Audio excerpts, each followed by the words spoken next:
اس محلے میں ہم نے نیا گھر خریدا تھا۔ میں نے اپنے گھر کی بیٹھک میں پرچون کی دکان کھولی ہوئی تھی۔ مجھے دکان کھولے 4 مہینے ہونے والے تھے۔ دکان کھولنے سے پہلے میں موٹر سائیکل بنانے والی کمپنی میں ریکوری آفیسر کے طور پر کام کرتا تھا۔ میں نے اس کمپنی میں 5 سال کام کیا تھا، لیکن کمپنی خسارے میں چلی گئی تھی، اس لیے مالی مکان نے وارڈن سائن شروع کر دی تھی، جس کے نتیجے میں مجھے بھی نوکری سے ہاتھ دھونے پڑے۔ نوکری سے فارغ کرتے وقت کمپنی نے مجھے 4 لاکھ روپے دیے تھے تاکہ میں اپنا کوئی کاروبار کر سکوں۔ چنانچہ میں نے بیوی سے مشورہ کرنے کے بعد اپنے گھر کی بیٹھک میں پرچون کی دکان کھولنے کا فیصلہ کر لیا۔ میں نے 3 لاکھ کا سامان ڈلوایا اور باقی 1 لاکھ گھر کے اخراجات کے لیے رکھ لیے۔ الحمدللہ میری دکان چل پڑی، روزانہ اچھی سیل ہونے لگی۔ جس لڑکی سے میری شادی ہوئی تھی وہ امیر خاندان سے تعلق رکھتی تھی۔ اس سے میرا رابطہ موبائل فون کے ذریعے ہی ہوا تھا۔ دراصل میں شاعری بھی کرتا ہوں اور میری بیوی رمشا میری شاعری کی دیوانی تھی۔ میں چونکہ اپنی شاعری سوشل میڈیا پر بھی رکھتا تھا، اس لیے رمشا سے میری ملاقات سوشل میڈیا پر ہی ہوئی تھی۔ وہ میری شاعری کی دیوانی تھی۔ پہلے ہم دونوں واٹس ایپ پر ایک دوسرے سے بات چیت کرتے رہے۔ اسی دوران مجھے اس سے محبت ہوگی اور میں نے ایک روز اس سے محبت کا اظہار کر دیا۔ رمشا بھی مجھ سے محبت کرتی تھی اور اس نے مجھے اپنے والدین کو گھر بھیجنے کو کہا، تو میں نے فوراً ہی اپنی امی اور بڑی بہن کو اس کے گھر رشتے کے لیے بھیج دیا۔ پھر کچھ ہی دنوں بعد میرا رشتہ منظور ہو گیا اور منگنی کی بجائے شادی ہوگی۔ رمشا کے والد شہر کے بہت مشہور معروف بزنس مین تھے۔ اس کے بھائی بھی مختلف کمپنیوں میں جابز کرتے تھے۔ ہمارے گھر میں 3 افراد رہتے تھے، میں، رمشا، میری امی۔ میرے والد تو فوت ہو چکے تھے، وہ سرکاری ملازمت کرتے تھے۔ ان کی پینشن امی کو ہر ماہ ملتی رہتی تھی۔ ہمارے محلے میں ایک گھر تھا جو کئی برسوں سے ویران پڑا ہوا تھا۔ وہ گھر میرے گھر سے تھوڑے فاصلے پر ہی تھا اور مجھے دکان سے اس کا دروازہ صاف دکھائی دیتا تھا۔ اس کا مالک کون تھا اس بارے میں کوئی نہیں جانتا تھا۔ محلے کے لوگوں نے گھر کے مالک کے بارے میں جاننے کی کوشش تو بہت کی تھی، لیکن کچھ پتہ نہیں چل سکا تھا، اس لیے لوگ خاموش ہو گئے تھے۔ اس ویران گھر میں کسی نے جاننے کی جرات نہیں کی تھی۔ اس گھر کے بارے میں مشہور ہو چکا تھا کہ وہاں جنات کا بسیرا ہے۔ ایک روز میں دکان پر موجود تھا، رات کے 8:30 بج رہے تھے کہ مجھے ایک فقینی دکھائی دی جو آہستہ آہستہ چلتی ہوئی اسی ویران گھر کی طرف جا رہی تھی۔ مجھے حیرت ہوئی کہ وہ فقینی ویران گھر میں کیوں جا رہی ہے، چونکہ وہ گھر برسوں سے ویران پڑا ہوا تھا، اس لیے کسی نے اس کا تالا بھی توڑ دیا تھا۔ پھر میرے دیکھتے ہی دیکھتے وہ فقینی دروازہ کھول کر اندر چلی گئی اور اس نے دروازہ بند کر دیا۔ مجھے اس فقینی پر حیرت بھی ہوئی کہ وہ اکیلی ویران گھر میں کیا کرنے آئی ہے۔ اگر وہ رات اس گھر میں گزارنے گئی تو کیا اسے ڈر نہیں لگے گا؟ میں نے یہ خیال جٹ اور آنے والے گاہک کو سامان دینے میں مصروف ہو گیا۔ میں عموماً رات دیر تک جاگتا رہتا ہوں کیونکہ مجھے مطالعے کا بہت زیادہ شوق تھا۔ رمشا سو جاتی ہے اور میں مطالعہ کرتا رہتا ہوں۔ کبھی کبھی ٹی وی پر ٹک ٹاک شو بھی دیکھ لیتا ہوں اور وقت گزرنے کا پتہ ہی نہیں چلتا۔ اس رات میں زیادہ دیر تک مطالعہ نہ کر سکا اور سو گیا۔ آدھی رات کا وقت تھا کہ اچانک ایک آواز سن کر میری آنکھ کھل گئی۔ میں اٹھ بیٹھا اور رمشا کی طرف دیکھا تو وہ گہری نیند میں سو رہی تھی۔ میں کمرے سے نکل کر باہر آیا تو اب آوازیں سنائی دی تو کوئی عورت چیخ چیخ کر کہہ رہی تھی، میرے سونے کے کنگن واپس کر دو، میرے سونے کے کنگن واپس کر دو۔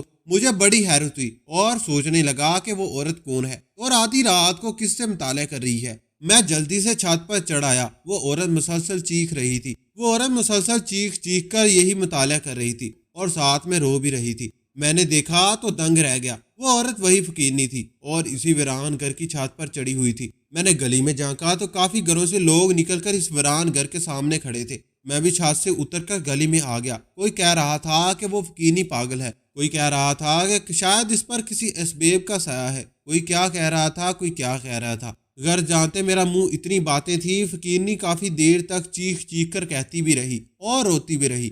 بہت سارے لوگ اپنے گھروں میں چلے گئے، میں بھی اپنے گھر میں آ گیا۔ رمشا ابھی تک سو رہی تھی، میں بھی بستر پر لیٹ گیا۔ فقیرنی کی آواز ابھی تک سنائی دے رہی تھی، پھر یکدم وہ خاموش ہوگی۔ میں کافی دیر تک اس فقیرنی کے بارے میں سوچتا رہا، پھر میں بھی نیند کی وادی میں اتر گیا۔ فجر کی نماز پڑھنے کے بعد میں نے دکان کھولی اور گلی میں جھاڑو دینے کے بعد میں اپنی کرسی پر بیٹھ گیا۔ میں روزانہ فجر کی نماز کے بعد دکان کھول لیتا تھا۔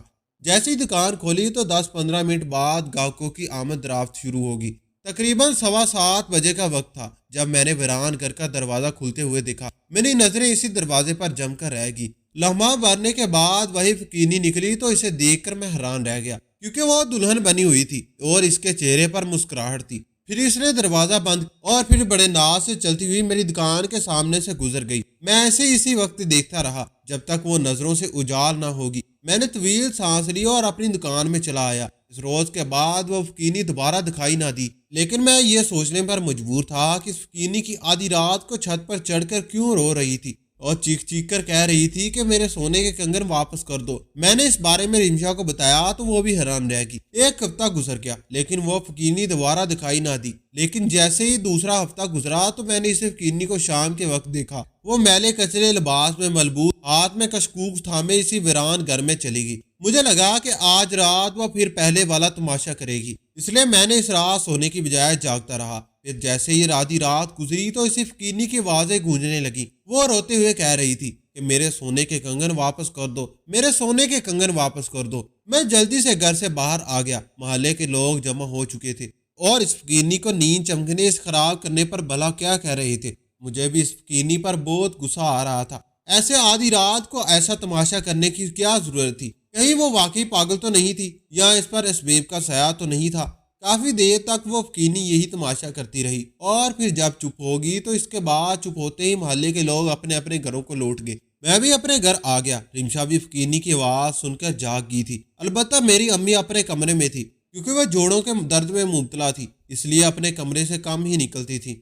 رمشا نے مجھ سے اس فقینی کے بارے میں پوچھا تو میں نے یہی بتایا کہ شاید وہ اب نارمل ہے۔ صبح میں نے وہی منظر دیکھا جو پہلے دیکھا تھا۔ وہی فقینی ویران گھر دلہن بنی نکلی تھی اور چلی گئی تھی۔ اسے دیکھ کر لگتا نہیں تھا کہ یہ فقینی ہے جس نے میلا کچلا لباس پہنا ہوا تھا، جس کے سر کے بال کچڑی بنے ہوئے تھے اور پیروں میں ٹوٹی پھوٹی چپل تھی۔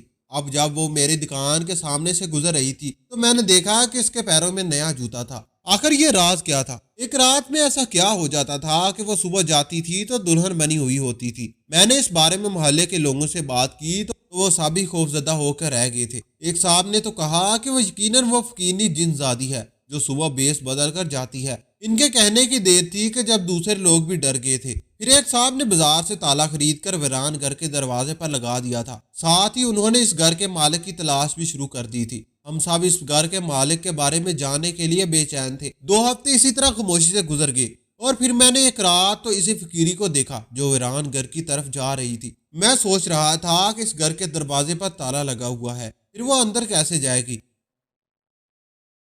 یہ دیکھنے کے لیے میں ایک جگہ چھپنے لگا تھا کہ فقینی نے اپنے لباس میں سے چابی نکالی اور تالا کھول کر اندر چلی گئی۔ میں آنکھیں پھاڑے دروازے کو تکتا رہ گیا۔ مجھے یاد ہے کہ اس تالے کی چابی کامران صاحب کے پاس تھی جنہوں نے تالا لگایا تھا، پھر اس فقینی کے پاس چابی کیسے آ گئی؟ یہ سوچ کر مجھے اپنا سر درد سے پھٹتا ہوا محسوس ہوا۔ میں نے دکان بند کی اور کمرے میں چلا گیا۔ رمشا نے جب مجھے پریشان دیکھا تو وہ فوراً میرے لیے چائے بنا لائی۔ میں نے اسے ساری بات بتا دی تو وہ بھی حیران ہوگی۔ کہنے لگی، پرویز مانو یا نہ مانو وہ فقینی نہیں ہے بلکہ جن زادی ہے، یا اس عورت پر کسی جن کا سایہ ہے۔ اب دیکھو نا اس کے پاس تالے کی چابی کہاں سے آ گئی۔ میں نے رمشا کی بات سے اتفاق کیا۔ اس رات رمشا بھی میرے ساتھ جاگتی رہی اور وہ بھی اس فقینی کی بات سننا چاہتی تھی۔ پھر جیسے ہی آدھی رات ہوئی تو ہم دونوں میاں بیوی چھت پر چلے گئے۔ کچھ ہی دیر گزری تھی کہ اس ویران گھر کی چھت سے فقینی کے زور زور سے رونے کی آواز سنائی دی۔ وہ کچھ دیر روتی رہی، پھر اس نے زور زور سے کہنا شروع کر دیا، میرے سونے کے کنگن واپس کر دو، میرے سونے کے کنگن واپس کر دو۔ وہ یہ مطالعہ بار بار دہراتی تھی۔ اس کے چیخنے سے اس کی آواز فضا میں گونج رہی تھی۔ ہم نے گلی میں جھانکا، اس بار محلے کے کسی بھی گھر سے کوئی باہر نہ نکلا تھا۔ شاید سب نے سمجھ لیا تھا کہ وہ فقینی کسی اسبیب کے زیر اثر ہے یا وہ پاگل ہے۔ وہ فقینی تقریباً 15-20 منٹ چیخ چیخ کر اپنا مطالعہ دہراتی رہی اور پھر خاموش ہو گئی۔ ہم بھی اپنے کمرے میں آ گئے۔ میں نے رمشا سے کہا کہ صبح جلدی اٹھنا، تم دیکھنا وہ فقینی دلہن بن کر مکان سے نکلے گی۔ اس رات رمشا کو خوف کے مارے صحیح سے نیند بھی نہیں آئی تھی۔ صبح دکان کھولنے کے بعد میری نظر اس ویران گھر کے دروازے پر جمی ہوئی تھی۔ میں جانتا تھا کہ ابھی تھوڑی دیر بعد فقینی دلہن بن کر نکلے گی، اور واقعی جب وہ فقینی گھر سے نکلی تو دلہن بنی ہوئی تھی۔ میں نے فوراً رمشا کو بلا لیا۔ اس نے بھی فقینی کو دلہن بنے دیکھا تو وہ بھی دنگ رہ گئی۔ رات کو ہم نے اس بارے میں ڈسکس کیا۔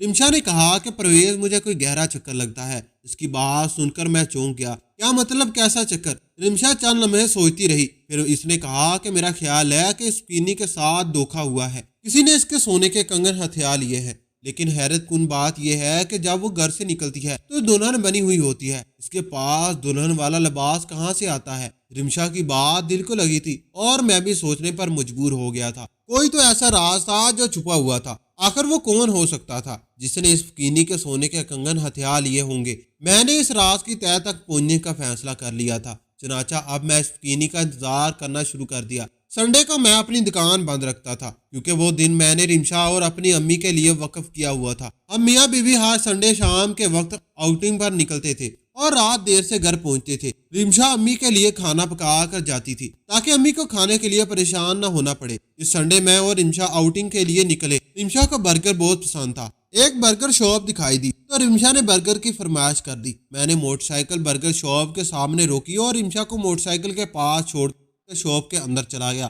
کچھ ہی دیر بعد میں برگر بنوا کر واپس آیا تو میں نے دیکھا کہ رمشا پریشان تھی۔ میں نے برگر اس کے حوالے کرتے ہوئے پوچھا تو اس نے بتایا پرویز میں نے برگر اس کے حوالے کرتے ہوئے پوچھا تو اس نے بتایا پرویز میں نے ابھی اسی فقینی کو دیکھا ہے جو اس ویران گھر میں آتی ہے اور چھت پر چڑھ کر شور مچاتی ہے۔ اس کی بات سن کر میں بھی ٹھٹکا ہوا تھا۔ تم نے اسے کدھر دیکھا ہے؟ رمشا نے ایک سمت اشارے کر کے بتایا تو وہ میرے سامنے سے گزر کر اسی طرف گئی ہے۔ میں نے فقینی کی تلاش میں نظر دوڑائی لیکن وہ مجھے کہیں بھی دکھائی نہ دی۔ بہرحال ہم دونوں موٹر سائیکل پر سوار ہو کر ایک پارک کی طرف بڑھ گئے۔ اگر اس شام مجھے فقینی دکھائی دیتی تو میں بھی یقیناً سمجھ لیتا کہ اس کا تعاقب کرتے اور اس کے ٹھکانے پر پہنچ کر اور اس کے بارے میں معلومات حاصل کر لیتے، لیکن شاید قسمت میں نہیں تھا۔ اب وہ 2 ہفتے کے بعد ویران گھر میں آئے گی۔ میں نے رمشا سے مل کر پوری پلاننگ کر لی تھی۔ جب 2 ہفتے گزر گئے اور فقینی کے آنے کا وقت ہو گیا تو میں نے جلدی سے دکان بند کی اور فقینی کے آنے سے پہلی دیوار کود کر اس ویران گھر میں داخل ہو گیا۔ گھر میں موت کی سی خاموشی چھائی ہوئی تھی۔ پورا گھر یوں اندھیرے میں ڈوبا ہوا تھا۔ جگہ جگہ دیوار پر جالے لگے ہوئے تھے۔ میں زندگی میں پہلی بار اس مکان میں داخل ہوا تھا، اس لیے میرا دل دھک دھک کر رہا تھا۔ مجھ پر خوف بھی غالب تھا لیکن میں نے اپنے حواس پر قابو رکھے ہوئے تھے۔ آج ہی راز کھلنے والا تھا کہ وہ فقینی کون تھی اور صبح دلہن بن کر کیسے نکلتی تھی۔ میں آتے وقت ٹارچ بھی لے آیا تھا۔ میں نے ٹارچ کی روشنی میں سارے کمرے دیکھ لیے۔ سارے کمرے خالی پڑے ہوئے تھے اور ارد گرد جالوں سے اٹے ہوئے تھے۔ میں ایک کمرے میں موجود تھا، وہاں ایک پرانا سا ڈرم بھی پڑا ہوا تھا۔ میں نے آتے وقت رمشا کو ہدایت دی تھی کہ جب وہ فقینی آئے تو مجھے میسج کر دیتی۔ تو ابھی میرے موبائل فون کی میسج ٹون بچی تو میں نے موبائل نکال کر دیکھا، رمشا کا میسج تھا۔ اس نے لکھا تھا کہ فقینی آ گئی ہے، ہوشیار ہو جاؤ۔ میں نے جلدی سے موبائل جیب میں رکھا اور ٹارچ بند کر ڈرم کے پیچھے دب گیا۔ کچھ ہی دیر کے بعد بیرونی دروازہ کھلا اور فقینی اندر آ گئی۔ وہ اسی کمرے میں آ کر گرد آلودہ فرش پر بیٹھ گئی۔ ایک لمحہ صدیوں کی طرح گزرتا ہوا محسوس ہو رہا تھا۔ میں نے غور کیا تھا کہ فقینی کے پاس کچھ نہیں تھا، وہ خالی ہاتھ آئی تھی۔ وہ کچھ ہی دیر بیٹھی رہی پھر فرش پر لیٹ گئی۔ تھوڑی دیر بعد اس کے خراٹے گونج رہے تھے۔ آتے وقت فقینی نے بیرونی دروازے کو کنڈی نہیں لگائی تھی۔ یہ بڑی تعجب کی بات تھی۔ اس کمرے میں رہنا میرے لیے دشواری ہو رہا تھا لیکن میں آج رات جان کر رہوں گا اس لیے برداشت کر رہا تھا۔ پھر جب آدھی رات ہوئی تو وہ فقینی اٹھ کر چھت پر چلی گئی اور اس نے زور زور سے رونا شروع کر دیا۔ رونے کے ساتھ ساتھ وہ پہلے والے الفاظ ہونے لگی، میرے سونے کے کنگن واپس کرو، میرے سونے کے کنگن واپس کرو۔ وہ کافی دیر تک یہی الفاظ دہراتی رہی۔ کچھ ہی دیر گزری تھی کہ اچانک مجھے بیرونی دروازے کھلنے کی آواز سنائی دی۔ میں چونک پڑا، پھر میں نے کسی کو اندر داخل ہوتے ہوئے دیکھا۔ چونکہ اندھیرا تھا اس لیے میں نے آنے والی شکل تو نہیں دیکھ سکا لیکن بعد میں اندازہ ہو گیا کہ وہ عورت کون تھی۔ وہ عورت چھت پر جانے کی بجائے گرد آلودہ فرش پر آ کر بیٹھ گئی۔ تھوڑی دیر بعد وہ فقینی بھی چھت سے نیچے اتر آئی۔ سکینہ کیوں تماشا بناتی رہتی ہو، یہاں بیٹھو۔ آنے والی عورت کی آواز سن کر تو میری حالت خراب ہونے لگی۔ میں اس آواز کو لاکھوں آوازوں میں پہچان سکتا تھا۔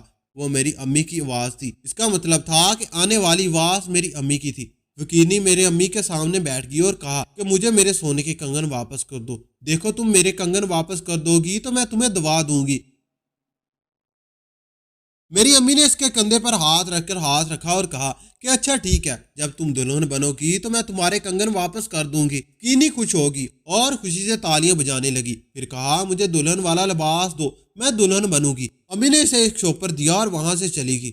فقینی شاپر کو کھول کر دیکھنے لگی اور خوشی سے بڑبڑا رہی تھی۔ وہ کیا کہہ رہی تھی مجھے کچھ سنائی نہیں دے رہا تھا کیونکہ میرا دماغ تو امی کی طرف اٹکا ہوا تھا۔ اس کا مطلب تھا کہ امی ہی اسے دلہن والا لباس دیتی تھی۔ وہ صبح فقینی دلہن بن کر جاتی تھی۔ وہ فقینی کون تھی اور امی اسے کیسے جانتی تھی؟ یہ کیا راز تھا؟ میں ایک بار پھر چکرا کر رہ گیا تھا۔ اب اس راز سے امی ہی پردہ اٹھا سکتی تھی، اس لیے میں چپکے سے کمرے سے نکل کر اپنے گھر آ گیا۔ رمشا میرے انتظار میں جاگ رہی تھی۔ میں جیسے ہی گھر میں داخل ہوا تو وہ تیزی سے میرے پاس آئی اور پوچھا کیا پتہ چلا؟ پرویز کون ہے وہ فقینی اور اسے دلہن والا لباس کون دیتا ہے؟